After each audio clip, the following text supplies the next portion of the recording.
খাজা মুঈনুদ্দিন চিশতি রহমতুল্লাহ আলাই, ওনার হাতে ইতিহাসের কিতাবে আছে, বারবার আমরা পড়ছি, 90 লক্ষ হিন্দু কালেমা পড়ে মুসলমান হয়েছে। 9 লাখ না, 9 লাখ, 90 লাখ। খাজা মুঈনুদ্দিন রহমতুল্লাহ একবার 15 দিনে ওনার হাতে 7 লক্ষ কাফের মুসলমান হয়েছে।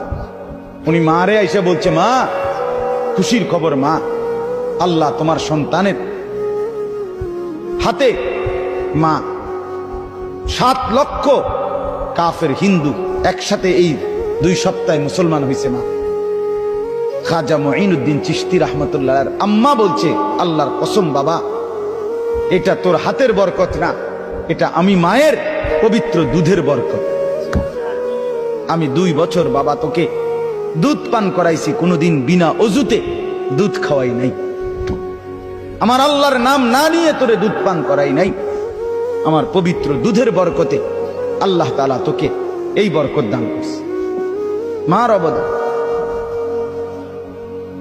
বড় পীর আব্দুল কাদের জিলানী রহমতুল্লাহ আলাই, তার এই এত বড় সৈয়দুল আউলিয়া হওয়ার পিছনে কার অবদান? মার অবদান। ছোটবেলার মার সবক, মা সেই ছোট্টবেলার সবক দিছে, কোন অবস্থাতেই জীবনে সুখে কিংবা দুঃখে, বিপদে কিংবা মুসিবতে মিথ্যা বলবে না বাপ। এটাই তাকে সৈয়দুল আউলিয়া বানায় দিছে।